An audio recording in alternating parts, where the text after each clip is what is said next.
Só eu que entrei? Alô? Alô, Regina, Oi, tudo Miguel, bem? tudo bem? Tudo bem. Né, eu estava te vendo lá no bastidor. Um beijo, Daiane. Daiane sempre tão. Tava aqui me deliciando. Eu não perco a participação da Márcia, porque é sempre bom a gente saber o que acontece na Argentina, né? E essa história da Argentina ter que pedir urgente gás para o Brasil, realmente é, é o palhaço tendo que passar o ridículo, né? É, Realmente. é, O cara que não como se já sabe. não bastasse. Está tudo bem? Boa tarde a todas e todos aqui no nosso Barato da Idade. Tudo bem com você, Miguel?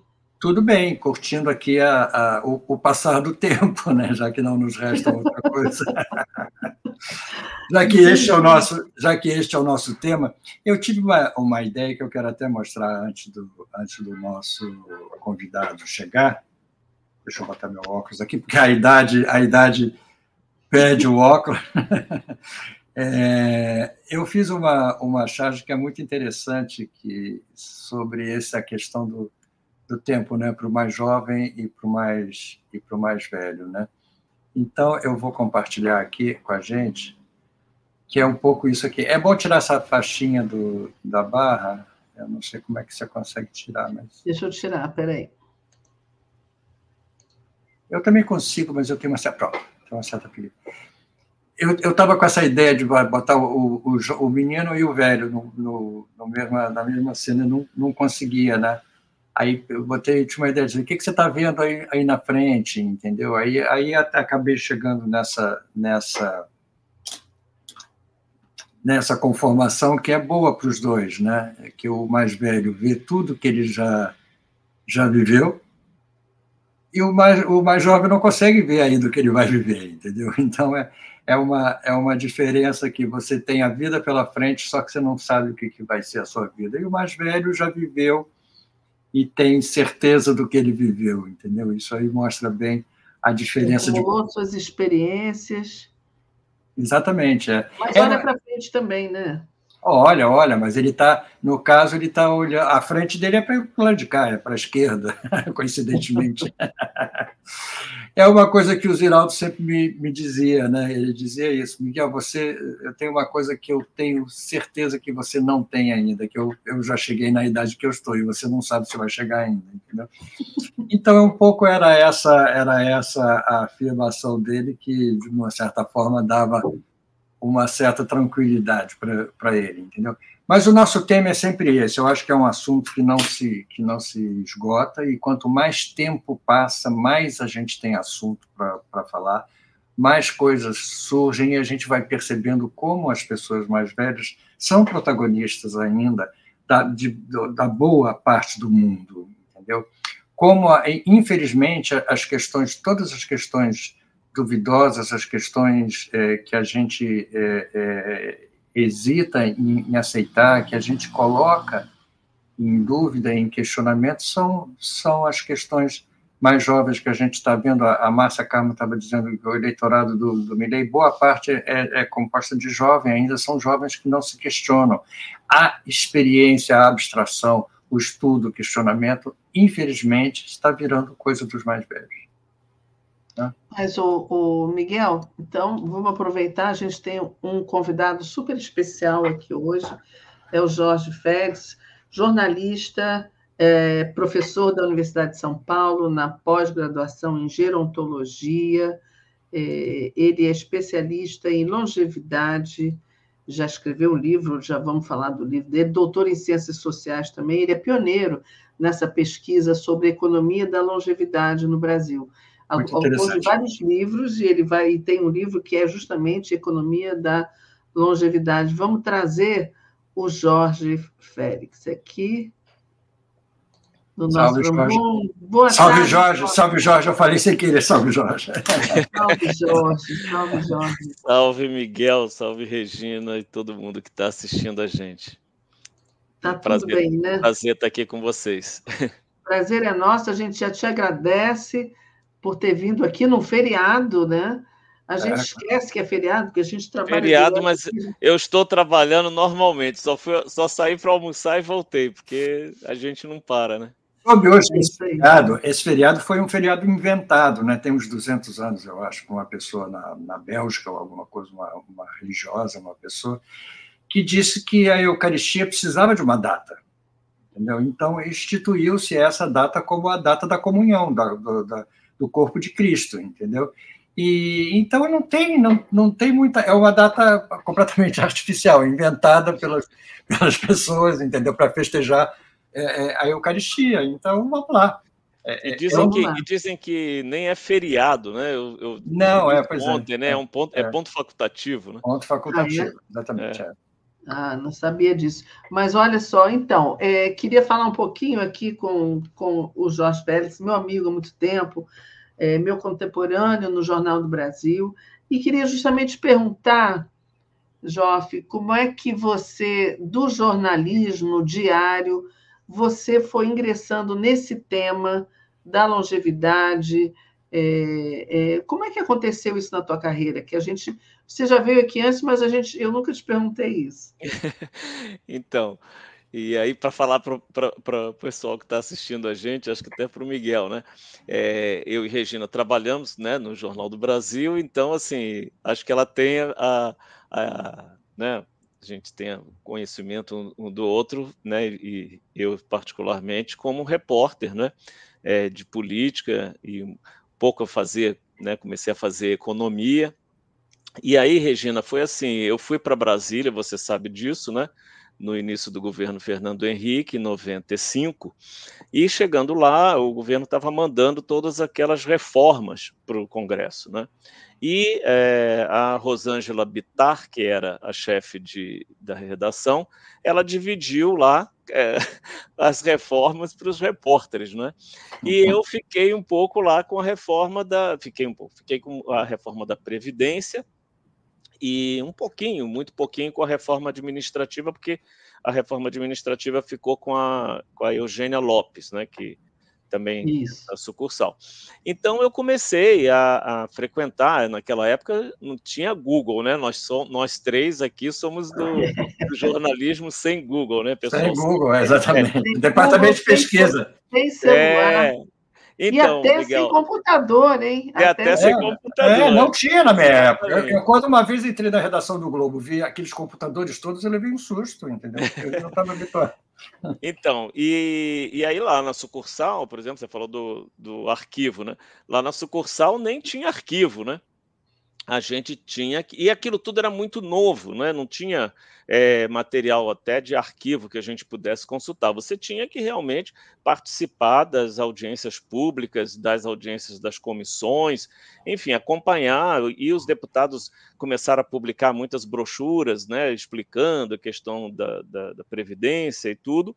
E eu comecei a me envolver nesse tema, fiz quilômetros de matérias sobre isso durante os anos, porque vocês se lembram que a reforma se estendeu até quase que o fim do segundo mandato do Fernando Henrique, e mesmo depois, quando eu retornei para São Paulo, né, eu não voltei mais para o Rio, retornei para São Paulo para trabalhar aqui na TV Globo, eu continuei fazendo matérias sobre esse tema e envolvido no tema da Previdência, que cruzava, né, com todos os temas do envelhecimento. E depois, um pouco mais para frente, quando eu decidi voltar a estudar, né, quando eu vi que a carreira de jornalista poderia ser muito curta e a gente precisava se reinventar, né? Eu já tinha 38 anos, mas assim, já tinha muito tempo, porque eu comecei na universidade e comecei a trabalhar no jornal, né? Eu cheguei no Jornal do Brasil, eu tinha 20 anos, mas eu trabalhava, fazia estágio desde os 18, né? Assim que eu entrei na faculdade, já entrei em redação grande, né? Trabalhei na Última Hora, que a Regina também trabalhava na Última Hora, lá atrás da rodoviária, né? Eu também, eu trabalhei ali também, no Jornal do Brasil, eu trabalhei em todos os jornais do Rio de Janeiro. E tinha feito um estágio também na Rede Manchete. Então, enfim, e na rádio. Enfim, aí eu já estava ali no meio e tudo, e quando eu voltei a estudar, né, com 38 anos, eu decidi que eu não queria fazer nada de jornalismo, de comunicação, de mestrado em comunicação e tal, não era aquilo que eu estava procurando. E eu ousei fazer a prova da ANPEC, que é a Associação Nacional de Pós-Graduação em Economia, e entrar no mestrado de Economia na PUC de São Paulo. E lá eu encontrei a professora Rosa Maria Marques, que já é uma especialista em previdência, em economia social, e propus para ela que eu queria fazer uma dissertação sobre o envelhecimento, que eu queria estudar, na verdade, era a questão do envelhecimento. E ali começamos um pouco. Isso era em que ano, Jorge? Previdência. Em que ano foi isso? Era 2006. Oh, muito tempo já, né? Você estava ligado nisso. Isso. E ali da Previdência eu comecei a pesquisar, ler, e cheguei nessa questão da economia da longevidade. E depois eu fiz o doutorado em Ciências Sociais, lá na PUC também, e fiz uma tese sobre trabalho depois dos 60 anos, né? Minha tese se chama Batalhadores depois dos 60, ela é muito inspirada na categoria, vamos dizer assim, do Gessé Souza, né? E depois fiz o concurso para a USP e dei aula na gerontologia, onde eu jamais imaginei que fosse parar, né? Nesse campo da gerontologia aí, que é razoavelmente novo, né? Mas que envolve as questões do envelhecimento. E hoje eu estou num pós-doc, né? Num pós-doutorado na Unicamp, com bolsa da FAPESP, e vou estudar, estou estudando já ali o ponto em comum entre envelhecimento, dívida e cuidado, né? Os gastos de cuidado que, como a gente sabe, não são providos e fornecidos pelo Estado, né? Ô Jorge, você acha que o etarismo é uma realidade ou é mais um ismo, como diria Bolsonaro, inventado para criar caso para a nossa vida? Não, ele é uma realidade, né?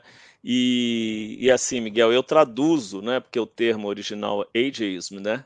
Em inglês, e eu traduzo para idosismo, né? Porque eu já fiz também uma pesquisa, um trabalho para ver quando os pesquisadores publicam artigos, etc., sobre etarismo, né? O que a gente chama de fazer uma revisão bibliográfica, o que eles querem se referir. E a gente vê, né, saiu dessa minha pesquisa claramente que eles estavam todos se referindo a idoso, né? Não existia ainda esse recorte de outras idades, né? E aí o curioso, e o que reforça essa minha defesa, né, do termo idosismo, mas é só, enfim, coloquei isso só para causar uma problematização aí. Mas é bom o termo. O termo é bom. Porque tem uma curiosidade, né, muito grande na questão do jornalismo, da criação desse termo. Você sabe que quem criou esse termo foi um médico chamado Robert Butler, que já faleceu, eu cheguei a entrevistá-lo, né? E o Butler tem um livro que é um best-seller mundial que chama A Revolução da Longevidade, né?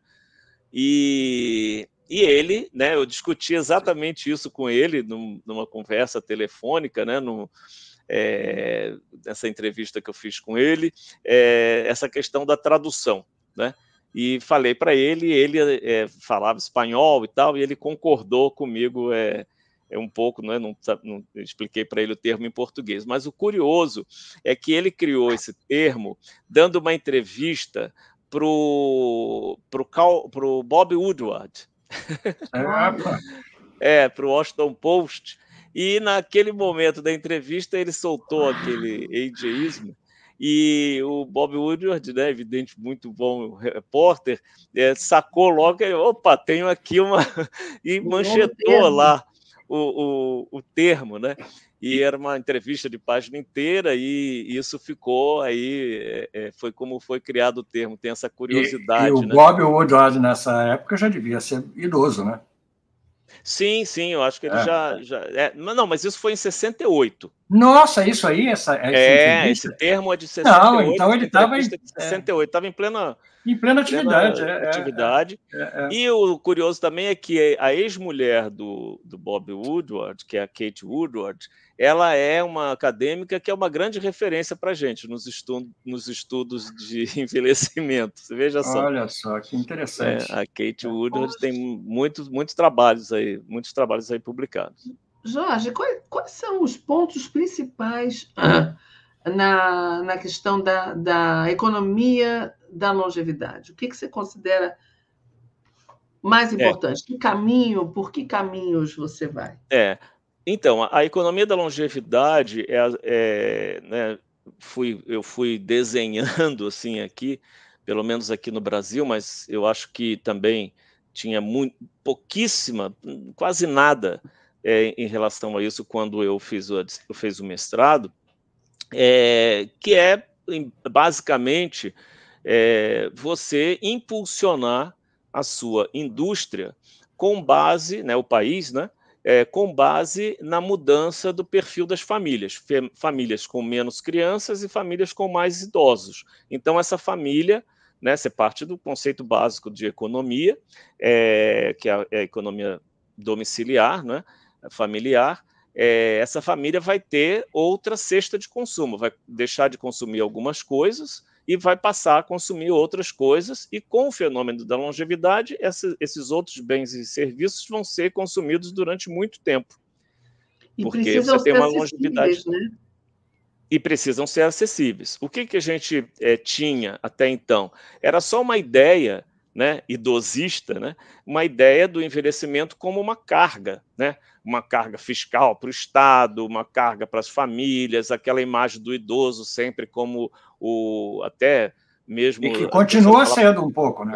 Continua sendo um fardo, exatamente. O fardo, e até as próprias pessoas idosas falam, não quero ser um fardo para ninguém, eu não quero ficar nas costas de ninguém, tem toda essa né, verbalização. Então, era para mostrar, né, e isso se ampliou muito no mundo, que a dinâmica demográfica, o envelhecimento da população, não é obrigatoriamente apenas custo. Ele pode também ser fonte de geração, né, de riqueza para a sociedade, para o país, basta que você tenha uma política industrial. Né? E aqui no Brasil, como vocês sabem, a política industrial virou um palavrão, né? Virou um palavrão, né? Famoso jogar o bebê fora com a água suja do banho. Então, se você, como estão fazendo os outros países, aí isso evoluiu muito, tem muitos documentos de política do Reino Unido, da França, da União Europeia, muitos investimentos em quê? Em pesquisa e inovação de produtos que vão auxiliar nesse envelhecimento. Então, é a adaptação de residências, são os próprios produtos farmacêuticos, são os próprios produtos de cuidado, e entra um forte componente de tecnologia nisso tudo, né, com muitas coisas com comando de voz, e já está cruzando com a internet das coisas, etc. E esses produtos, né, já estão aí no mercado global, né, e também no nosso. Jorge, isso não significa que você vai trazer mais emprego para as pessoas mais idosas. Significa que a indústria vai estar mais voltada para os idosos, é isso? Isso é uma coisa, né? Outra coisa são as políticas públicas para o emprego. Já vou falar sobre isso, se vocês quiserem.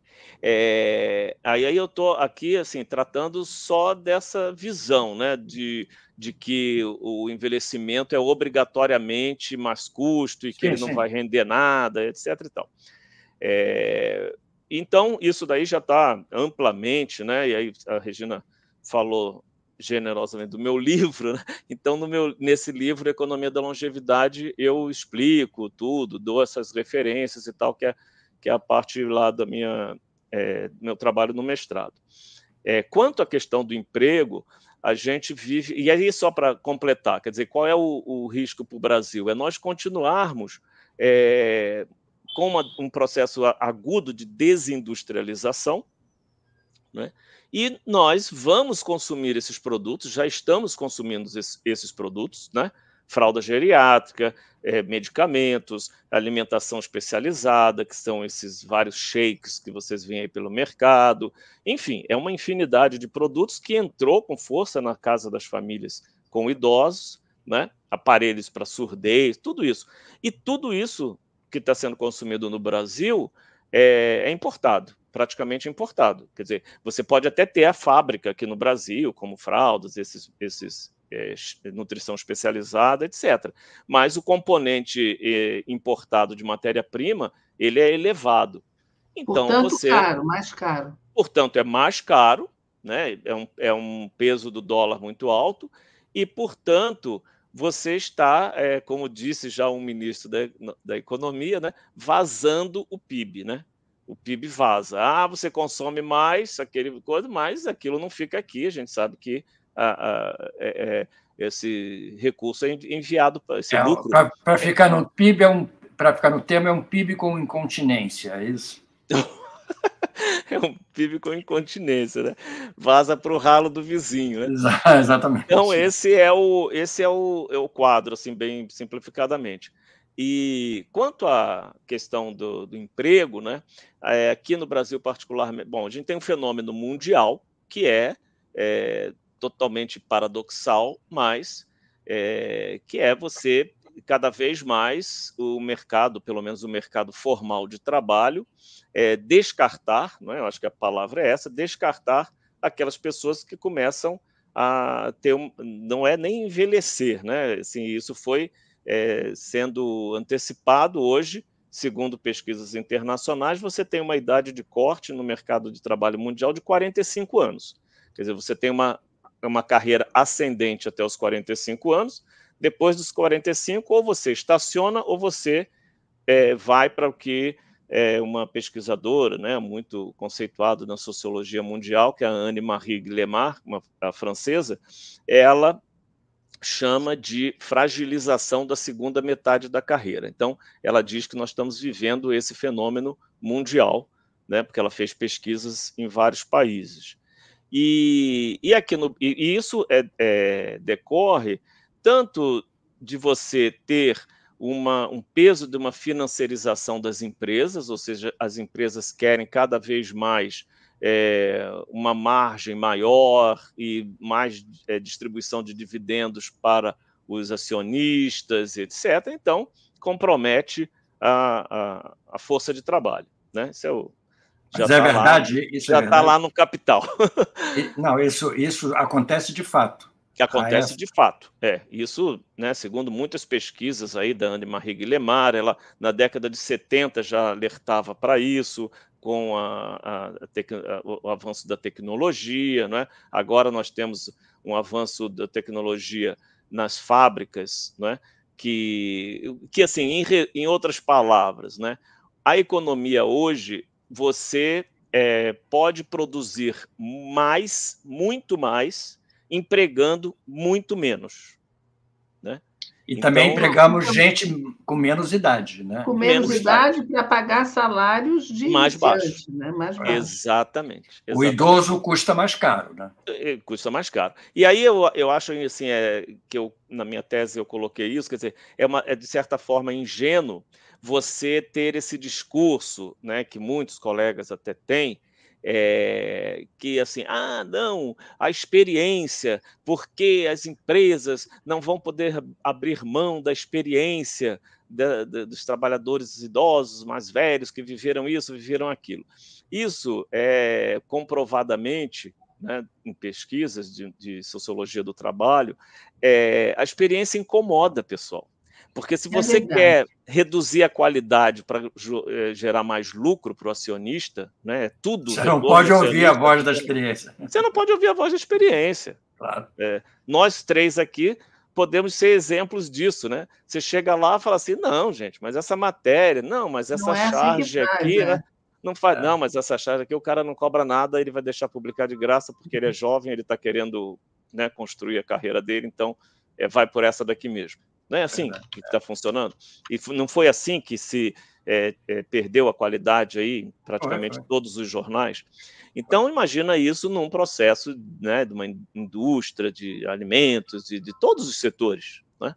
O cara chega lá e fala assim, pô, mas não vai colocar essa farinha de trigo que ela é de baixa qualidade. Não, filho, agora aqui o processo é outro aqui, você não está sendo flexível, né? Você não está se adaptando ao novo formato do mercado. É aquela coisa, né, Jorge? Nós não interessamos ao mercado. Pois é.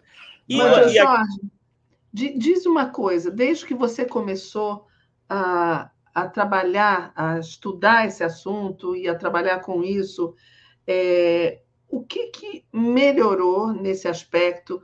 Porque a gente sabe que a população está envelhecendo também, daqui a pouco a gente vai ter muito mais velhos do que tinha, então a sociedade tem que se adaptar a isso, mas desde que você começou a estudar isso, o que melhorou e o que não melhorou ainda?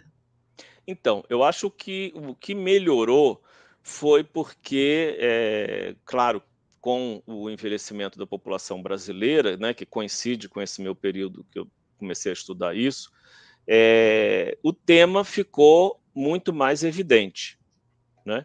Então, quando eu comecei, por exemplo, não havia um programa como esse que vocês fazem, e outros também.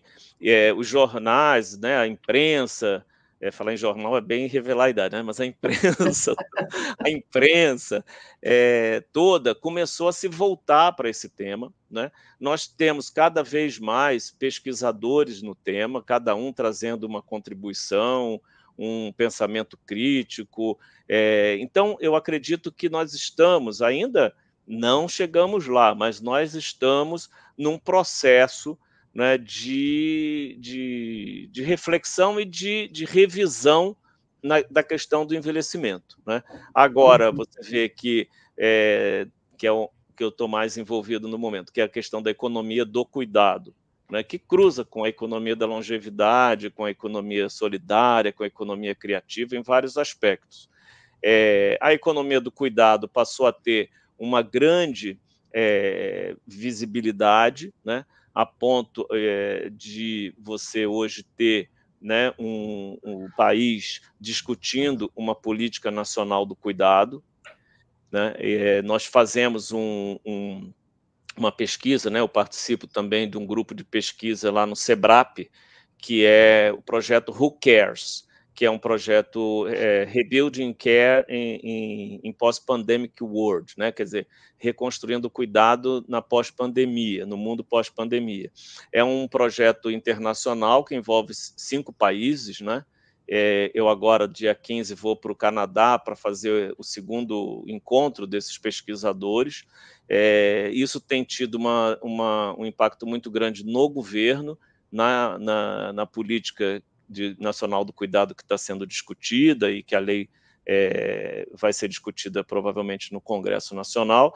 Então, eu acho que tem um avanço dessas discussões desde que eu comecei, evidentemente, porque quando eu comecei, e era a minha grande crítica, e até o subtítulo do meu livro, você tinha a discussão do envelhecimento confinada na questão de reforma da Previdência, né? E que eu não vejo nada como reforma, né? Eu sempre escrevi isso, eu vejo sempre como um processo de privatização do nosso sistema, não queriam reformar nada nunca. E, infelizmente, isso também, né, a gente tem que destacar, passou por vários governos de todas as de vários partidos.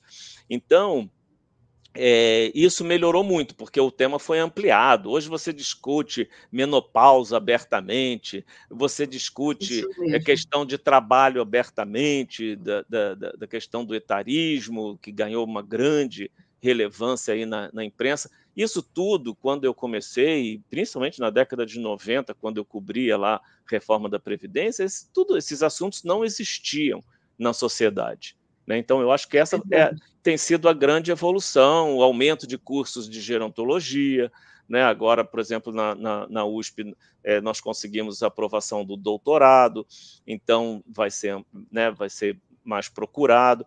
Tudo isso é bastante positivo, né? Para uma sociedade que está envelhecendo. Jorge, me diz uma coisa, nós falamos muito do idoso, dos cuidados, do que fazer em relação a ele, Mas o idoso que ainda não precisa de cuidado, o idoso que quer continuar ativo no mercado e que não é permitido, né? Que ele é escanteado, ele é excluído. O que está sendo feito nesse sentido e o que realisticamente pode ser feito nesse aspecto? Antes de você responder, eu queria trazer esse comentário aqui da Patrícia. Boa tarde a todos. Tema super importante. Há mais de 20 anos, tive a oportunidade de conversar com gestores públicos canadenses, você falou em Canadá, né? Uhum. E eles já estavam preocupados com esse assunto. Quer dizer que a gente está evoluindo, né? Sim, claro. Sim. Então, e é evidente que isso daí vai evoluindo de acordo com o país envelhecendo, né? Eu acho que hoje a questão do envelhecimento ela está presente em quase todos os domicílios brasileiros, né? Todo mundo tem, né? Principalmente nessa questão do cuidado. Então, Canadá e outros países que, né, envelheceram antes da gente, realmente eles começaram essa discussão bem lá atrás. Principalmente França, Japão, Alemanha, né? Bom, e aí a sua pergunta, né, Miguel, na questão do emprego, né? O idoso independente e o idoso dependente. Por incrível que pareça, pode até surpreender vocês, mas nós temos há muito mais tempo muitas políticas, não é? E isso tem a ver com a gerontologia, com a ascensão da gerontologia aí na academia e tudo. Nós temos muito mais tempo, muitas políticas, né, principalmente de âmbito municipal, para esse idoso independente, para esse idoso que está bacana, né? Eu estou falando o quê? Da rede Sesc, que tem um trabalho há muitos anos formidável, né, no país todo. As prefeituras que foram se adaptando a isso, criando projetos de ginástica na praça, né? Isso vocês têm, assim, é uma imensidão, né? E agora, mais recentemente, vem a iniciativa privada, tá? Para patrocinar essas atividades e etc. E nós temos, né, mal ou bem, apesar de todas as tentativas de destruição, uma grande rede de previdenciária que cobre praticamente toda a população idosa, seja pela aposentadoria contributiva ou pelo benefício de prestação continuada pela assistência social, né? Qual é o nosso problema hoje? É realmente aquele idoso que quer, nem é idoso, né? A pessoa com mais de 50 anos, que precisa continuar a trabalhar, porque mesmo aposentada, a aposentadoria não vai dar conta, né?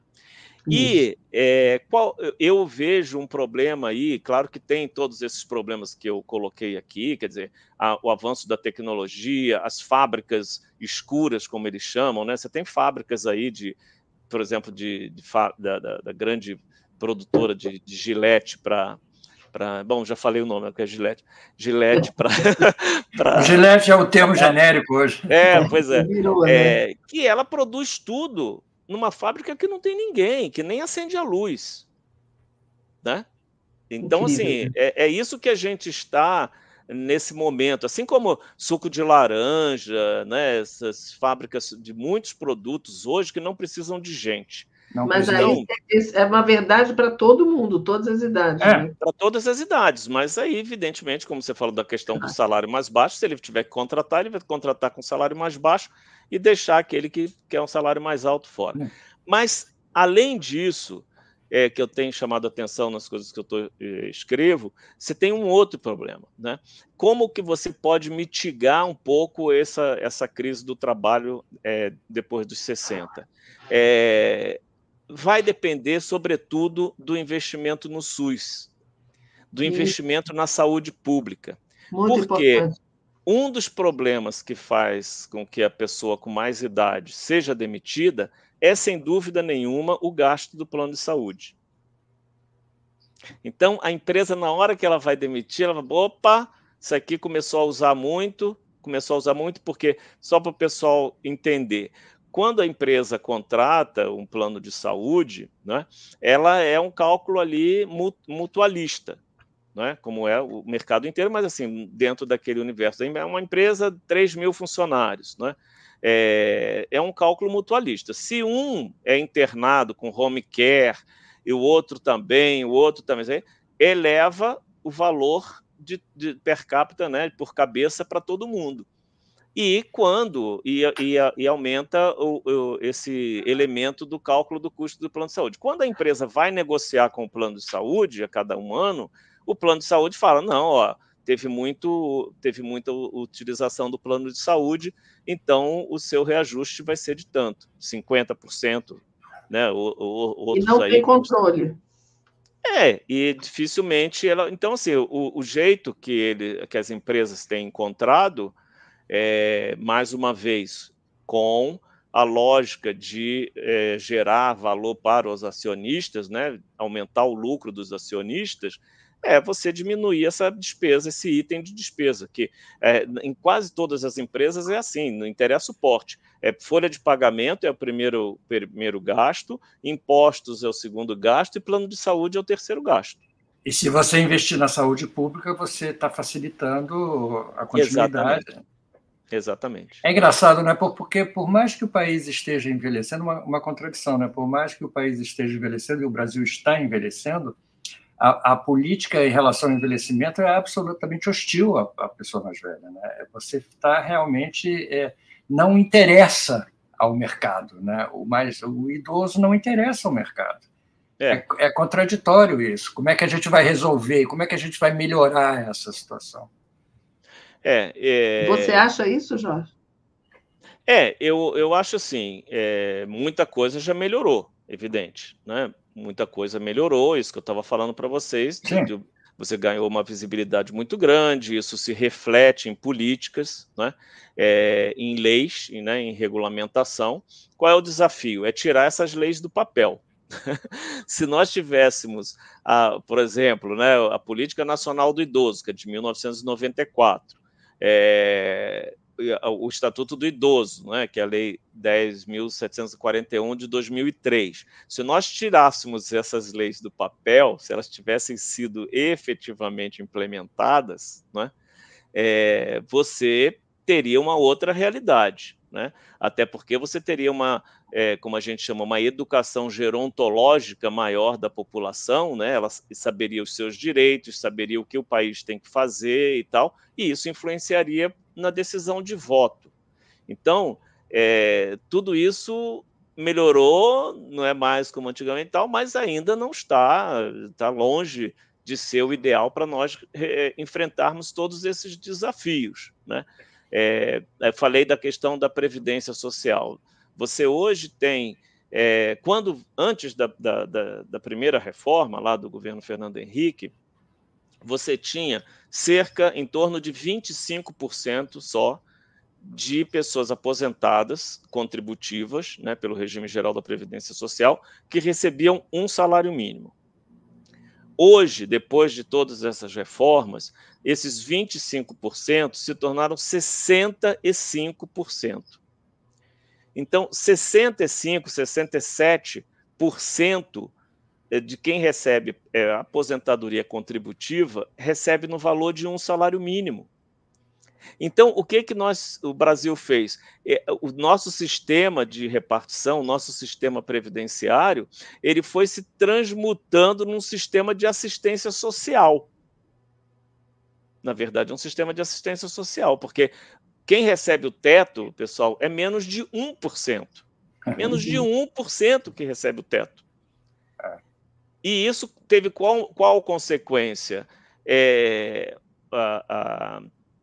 A principal consequência, né, é esse tema que eu estou estudando, o endividamento. Hoje nós temos 40% da população idosa inadimplente ou superendividada. 40%. É uma loucura, é uma loucura. 13 milhões de idosos. É interessante, Jorge, porque é o seguinte, a gente traçou um retrato aqui do país que a gente já sabe, mas está aprofundando, né? A sua participação foi fundamental. É um país que está envelhecendo. Agora, o que é retratado, por exemplo, na atividade cultural, na dramaturgia, não é um país que envelhece, é um país, artificialmente, é um país jovem. Os mais velhos não estão sendo contratados, entendeu? Não existe um mercado ativo, porque economicamente deve interferir também, na parte artística, por exemplo. Como é que você vai representar um país que envelhece sem contratar as pessoas mais velhas? Os próprios artistas, muitas, né, pessoas que a gente tem relações aí de amizade e tudo, reclamam muito disso, né? Que você não tem papel para as pessoas. Não tem, os autores não sabem escrever para as pessoas mais velhas. E quando escrevem também é uma é quase uma caricatura, uma né? caricatura, um estereótipo. Olha só, a Solange aqui está dizendo o seguinte: precisa aliar saúde pública com cultura, por exemplo. Do contrário, se trata o velho, o idoso, como sintoma e não como sujeito. É isso que ele está falando. Visto como investimento e não como gasto. É exatamente o que a gente falou agora, exatamente. Que você pode ter, né, você pode emular, né, trazer para cá muitas iniciativas que foram feitas, né, em alguns países que já fazem há muito tempo e que deram, né, resultados, né? Agora, vocês vejam, isso tudo que a gente conversou é complexo, né? Não dá para você só, né, como o país ficou, na minha visão, muito tempo confinado, só na reforma da Previdência. Você pergunta para qualquer economista, né, com raríssimas exceções, ele não estuda o envelhecimento, e quando você pergunta para ele qual é a solução, não, nós temos que fazer uma reforma da Previdência. É a primeira coisa que os economistas... É a única coisa. Né? Quer dizer, então, isso demonstra que a pessoa não tem uma ideia da complexidade das transformações da sociedade, que né, eu tentei falar sobre isso no meu primeiro livro, né?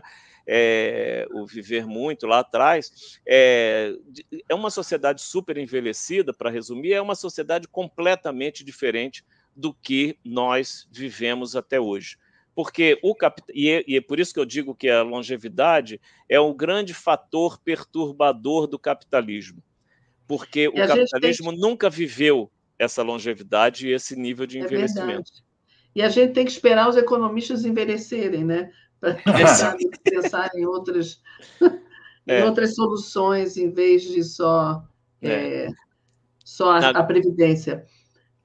A gente tem aqui, deixa eu só botar esse superchat aqui, olha, idosos de quase 90 anos, endividado com cheque especial, como resolver? É uma questão complicada. Mas a gente já chegou aqui no nosso tempo.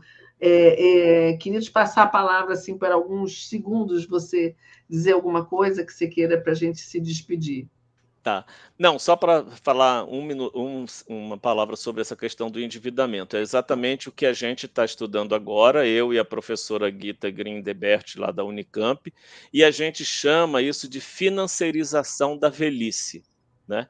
Então, para quem quiser saber mais, tem o site cuidado.sebrap.org.br, cuidado.sebrap.org.br, vai ver lá uma parte do nosso trabalho. Tem esse livrinho aqui, que eu não vou falar que todo mundo vai ler, esse livrinho que acaba de ser lançado aqui, né, organizado pela professora Helena Lavinas e outros autores, que nós temos um capítulo que é justamente dessa questão da financiarização da velhice e do endividamento, que eu acho que sim, como ela levantou, um problema muito grave. E é isso, eu acho que, assim, para a gente resolver, precisa ter uma união de forças de toda a sociedade para se envolver mais com esses temas, né? Eu acho que o programa de vocês, o canal que vocês abriram aí, é super importante, porque quanto mais a gente tiver essa discussão, mais as pessoas vão ter essa educação e vão conhecer quais são esses desafios de uma sociedade super envelhecida, que o Brasil já está muito próximo disso. Queria que, quando você voltasse do Canadá, você voltasse aqui para falar especificamente sobre essa questão da financiarização, porque é muito importante isso, porque o velho deve deixar em pânico quem o financia, entendeu? Porque ele tem menos tempo de vida para poder, inclusive, sanar a sua dívida, entendeu? E tem muito menos possibilidade de conseguir crédito. Sim. Você vê que há uma... negociar e tudo. Exatamente, você não pode comprar um apartamento, você não pode fazer nada. Um financiamento, não pode nada. Não pode fazer nada. Olha É interessante a gente falar disso. Joff, as pessoas estão pedindo para você voltar aqui, então a gente vai aguardar essa tua viagem para o Canadá, como disse o Miguel, e na hora que você voltar, fala comigo que a gente combina de você vir aqui e vir muitas vezes, que você é o nosso assunto. Exatamente. Foi muito bom. O que você estuda é o nosso assunto. Né? Muito obrigada, hein, Jorge? Obrigado aí todo mundo. Beijão para você. Tchau. Beijo para todas e todos. Valeu, beijo, gente. Beijo, Miguel. Valeu.